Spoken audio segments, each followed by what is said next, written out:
You ever been watching a movie or reading a book and you notice that a human skull is a prominent story point?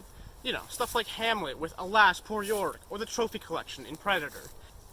If you're anything like me, you've probably wondered how badass it'd be to have an actual skull as a mantelpiece above a fireplace or something. But of course, that's a ridiculous and primitive thought. But it got me wondering, if you wanted to, could you actually own a human skull? Before we answer that, we have to discuss how different cultures treat grief and death. If you're in a first world nation, chances are you probably only have one of three options. The first is burial. This is most common, but it's also the most expensive option, which leads people to option two, cremation, where your body is burned and turned to ash and put into an urn for your family or next of kin. Third option is you can donate your body to science, but there are also alternative options such as pressing your ashes into a crystal, cryogenic freezing, or planting your body to be grown with a tree. But if you're not in a first world nation, traditions surrounding death can vary drastically. If, for example, in some places in Indonesia, it's common to keep the body of a loved one after they die and do things such as change clothes and replenish water in a belief that only the physical being is gone, not the spiritual. That being said, how does this answer our question? Well, while researching different traditions and cultures, I learned about a store in my hometown of Toronto that actually not only answers our question, but puts a price on it. Skull Store is an oddity shop in downtown Toronto that sells things like dinosaur fossils, meteorites, but most importantly, human skulls. I was lucky enough to get an interview with the owner, and I could ask some questions that pertain to our topic. Let's hear what he has to say. I'm Ben Lovett, the owner of Skull Store, the biggest oddity shop in North America, and the Prehistoria Natural History Museum. So I buy and sell and display the wonders of the world, well, including the meteorites, I guess the wonders of the universe. So you name it, I probably got it. Yeah, human skulls are definitely the thing I'm asked about the most. People always want to know where I get them. I like to joke, I don't have the arms for shoveling. So, so I actually work with a lot of doctors around the world, archaeologists and things like that.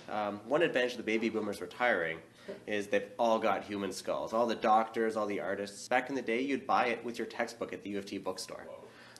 So I go to these doctors, I buy the skulls when they retire, because you don't need it with you in Florida, and I usually sell them to med students, because usually they can only get their hands on the plastic one. Yeah, when it comes to human skulls, I'm very careful where I buy from. I mean, same with my animal products. Like, I'm known as a sustainable and ethical leader in my field, so I got to be very careful. I mean, if some guy just walks in off the street with a human skull and there's roots growing out of it, I know there's a problem. But a lot of them, like they're very obviously clean. A lot of them have medical preparations. I mean, the archaeological skulls, they're ones that you can see the staining on. You know these things have had a rougher path. They haven't gone from cadaver to a bin of peroxide. But those come out of a few different European dealers that actually liquidate old hospitals and collections like that. Right.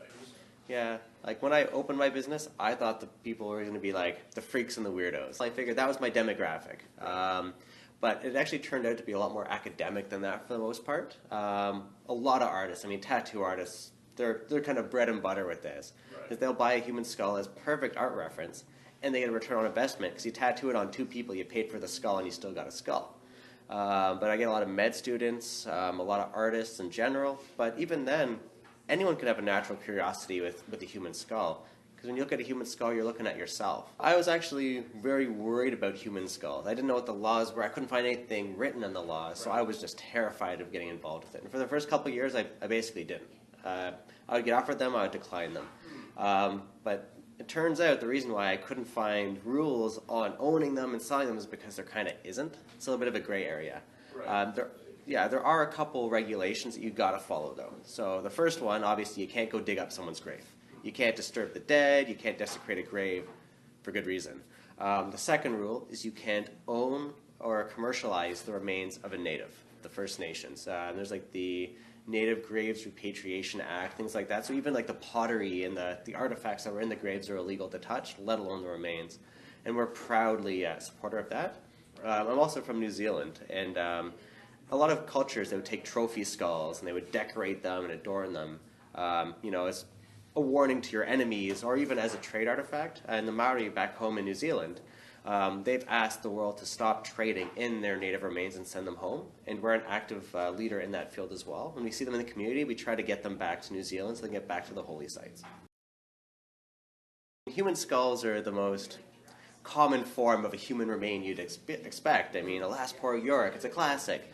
But I mean, I also sell the tribal art skulls. I've had headhunter trophies, including a plaque from the Philippines, the Ifugao Headhunters.